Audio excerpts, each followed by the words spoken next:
Os 4 temperamentos na educação dos filhos. Capítulo 5. Motivação para melancólicos. O temperamento melancólico é frio e seco.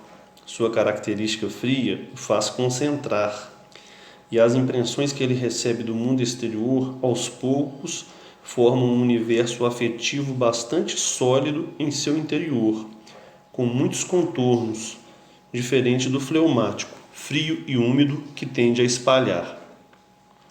Sua tendência, portanto, é recolher as informações, levando em consideração todos os dados e detalhes da ação. Seria possível concluir que o melancólico seria o perfeito tomador de decisões, não fosse o excesso de ponderação e análise. São 2 lados da moeda. A vantagem é que ele quase nunca vai agir com imprudência. A desvantagem é que ele pode muitas vezes deixar de agir. O mundo é composto de uma trama repleta de situações necessárias e acidentais. Há coisas que devem, de fato, ser como são, e outras que poderiam ser diferentes. O mundo da necessidade é o mundo da lógica, e o acidental envolve os fatores que não são imprescindíveis para o seu funcionamento. Por exemplo, em algum lugar, um bandido dá um tiro sem mirar nenhum alvo. Dentro da arma, o cão bate no projétil, a pólvora entra em combustão, o gás se expande e empurra a bala em uma velocidade muito alta. Sempre que alguém puxar um gatilho, se nada intervir no processo, em qualquer lugar do mundo, é isso que vai acontecer. Essa é a lógica, a lei. Esse tiro disparado aleatoriamente atinge um cidadão que por acaso estava passando pela região. Não era necessário que o sujeito estivesse passando naquele lugar, naquele exato momento. Ele poderia estar fazendo qualquer outra coisa. Eis a diferença. A cabeça do melancólico tem uma grande dificuldade em diferenciar esses 2 fenômenos. Devido à qualidade da contração, está habituado a não olhar apenas para o que é fixo e necessário, mas a considerar a realidade como um todo. Por isso, ele sofre para tomar decisões, por não conseguir separar o que é importante do que não é, aquilo que acontece sempre do que acontece casualmente.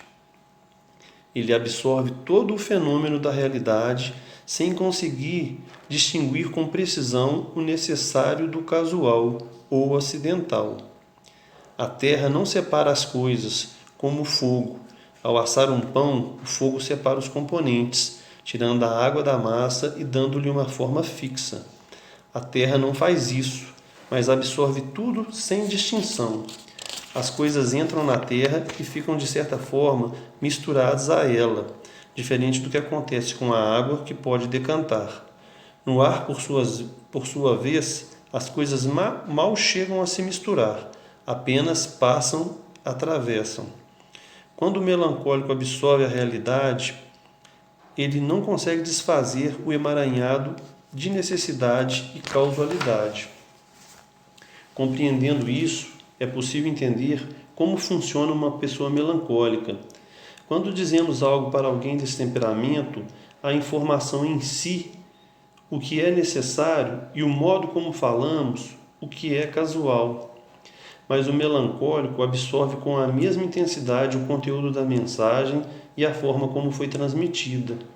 Não há distinção, portanto, entre afetividade e inteligência. E lhe custa muito aprender e dominar essa capacidade. Por isso, é tão difícil para um melancólico tomar decisões rápidas. Ele mistura o que é necessário com o que é acidental. E como considera muitas coisas ao mesmo tempo, suas reflexões são lentas e detalhistas. E este é também seu grande problema de motivação.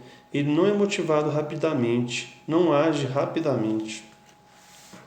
Como tudo o perturba e nada se distingue, ele pode acabar estanque num mar de incertezas. Vale a pena lembrar, como já foi dito, que crianças melancólicas começam muito bem, mas têm problemas no futuro. Como no início a criança está absorvendo tudo, o mundo inteiro, ela está reagindo conforme a estrutura do real. Porém, em algum momento, essa estrutura começa a ficar muito pesada para o melancólico. Ele acaba se tornando uma pessoa triste por não conseguir separar as coisas. Para tentar impedir isso, a ação educativa dos pais não deve ser lúdica, como funciona com o filho sanguíneo. É uma boa reflexão sobre os contos de fadas, por exemplo. Talvez eles não sejam igualmente bons para todas as crianças. As crianças melancólicas podem absorvê-los com uma carga muito além da que possuem, e eles podem acabar pesando para elas mais do que seria saudável e produtivo. Ocorre de elas não conseguirem assistir a certos filmes e ouvir certas histórias, pois se envolvem e ficam ressentidos demais. Isso é natural em todas as crianças, mas manifesta-se com muito mais intensidade nas melancólicas, que absorvem tudo como uma massa única, sem distinguir o necessário do casual. Para ajudá-lo, enfim, é preciso ensiná-lo a fazer essa depuração, essa separação do essencial e do acidental. As experiências físicas, por exemplo, colaboram muito na percepção dos limites do mundo físico. Encher um copo até transbordar, verter grãos de arroz de um pote para o outro e até mesmo exercícios que testem a força. Os eventos físicos e necessários podem apresentar e esclarecer ao melancólico a estrutura do mundo que lhe escapa. Quanto antes os pais puderem instruir os filhos melancólicos na necessidade física do mundo, mais benefícios e capacidade de tomar decisões eles terão, pois aprenderão a separar o necessário do desnecessário. Quando os pais fazem o melancólico entender que certas coisas sempre são assim, ele ganha paz, calma e tranquilidade. Não se deve misturar a necessidade com o acaso, com a bagunça. Como para os coléricos, para o melancólico também é importante aprender a categorizar e programar os objetivos mais importantes. Porém, diferentemente dos primeiros que querem fazer tudo ao mesmo tempo, os melancólicos acreditam que tudo tem a mesma importância e hesitam demasiadamente com dificuldade de hierarquizar. Com os filhos melancólicos é preciso ter muita paciência e com calma demonstrar a importância da atividade que ele tem de cumprir, sem desafiá-lo, pois os desafios são sempre mal recebidos. Devido à incerteza e à hesitação, essa criança pode ter dificuldades em iniciar tarefas, mesmo que já as saibas fazer. Pensemos, por exemplo, na hora das refeições. Uma criança melancólica que já sabe comer sozinha, de repente começa a pedir ajuda. Na verdade, ela quer apenas que os pais iniciem primeiro o princípio da estrutura daquilo que está acontecendo ao redor dela. Ao lhe oferecer as primeiras colheradas, darão um recado. Isto é o importante agora. Com isso, ela segue fazendo aquilo sozinha, confiante, calma e tranquila, pois entendeu que aquela ação é a mais importante no momento. Pais supercontroladores podem ser fatais para o desenvolvimento do filho melancólico, pois o controle excessivo tira-lhe sua autonomia, já tão problemática. O melancólico tem dificuldade de começar, e só é isso que os pais devem fazer por ele, deixando-o à vontade assim que conseguir se manter na ação. Se fizerem tudo pelo filho melancólico, ele se acomodará no que lhe é mais natural, a incapacidade de tomar uma decisão. Se fizerem parte de uma boa família, com ideais nobres, os filhos melancólicos se tornarão pessoas com esses mesmos ideais. Pouco a pouco vão concentrando-os e cristalizando-os, dando-lhes uma formulação interior muito rica, profunda e sólida. Se orientados, podem se transformar em pessoas que de fato se importam com o bem da família e dos demais. Aliado a isso está a sua capacidade analítica, que faz deles excelentes conselheiros. O problema é que isso pode levar algum tempo, pois pode lhes custar esforço desfazer esses nós da realidade e se orientar no mundo. Um dos problemas que o melancólico pode enfrentar é começar a ver o mundo de modo extremamente cético, crítico e negativo, o que pode desmotivá-lo rapidamente, pois ele sente que é impossível se orientar nesse mundo. Se ele não tem ao seu lado quem possa lhe oferecer ferramentas de análise, ou seja, se em casa não lhe for oferecida uma boa estrutura, ele desenvolverá uma personalidade melancólica. O melancólico precisa de rotina, como o peixe de água, e sem ela ele começa a olhar para o mundo como este fosse um perfeito caos. É a rotina o que ajuda o melancólico a distinguir o que é necessário do que é casual. O grande desafio ao educar uma criança melancólica ou a conviver com um adulto desse temperamento é não fazer com que eles se tornem ansiosos demais. Existem ansiosos que falam que se expressam e ansiosos calados que têm uma ansiedade generalizada, porque para eles o mundo é um lugar hostil, um lugar onde não é possível penetrar com precisão ou entender o que está acontecendo. Não conseguir entender ou não saber o que está acontecendo gera muita ansiedade, e essa compreensão é sempre mais lenta para os melancólicos. Para orientar o filho, os pais devem trabalhar para que não se torne pessimista, dizendo que ele é importante para a casa, o quanto ele é importante para nós, beijando-o e abraçando-o, em suma, dando-lhe um conforto afetivo, emocional. É muito comum que, diante desse contexto, os pais de crianças melancólicas tendam a desmerecer ou desvalorizar o sofrimento delas, pois elas não conseguem elaborar rapidamente a origem, as causas do que está se passando e não conseguem comunicá-lo.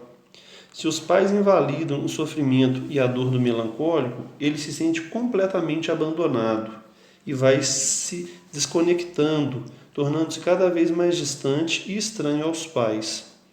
Ele precisa ter seu sofrimento validado pelos pais. Ao contrário do que pode parecer, isso não fará com que ele se torne uma pessoa mais frágil ou melindrosa, mas vai desenvolver uma conexão importante. Ele vai comemorar internamente o fato de estar sendo compreendido. Os pais devem demonstrar essa empatia e logo em seguida orientá-lo à resolução, a sair daquele estado. Contar suas próprias dificuldades e superações ajuda muito. Se o seu filho melancólico está com problemas em matemática na segunda série, pode ser bom ele saber que os pais já enfrentaram alguma dificuldade na vida e como fizeram para superá-la. O melancólico precisa a todo instante de razões para ter esperança, precisa alimentá-la a todo momento. Essas razões não lhe vêm naturalmente, e esta é a principal função dos pais na motivação de um filho melancólico.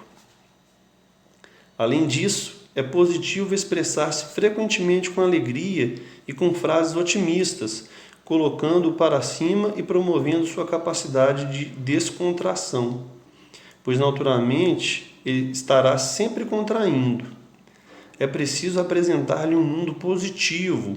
Ao acordá-lo de manhã, pode tentar mostrar-lhe a beleza do mundo, da atividade, a alegria de viver. Isso pode ser eficaz para tirar a criança do seu estado de contração permanente, que conduz à tristeza. É importantíssimo para a educação do melancólico receber essas doses de alegria, de descontração. Num caminho um pouco diferente, mas complementar, outra atitude que pode ajudar é prever seus problemas. Isso pode parecer confuso em relação ao que foi dito acima, mas essas instruções estão relacionadas a situações diferentes.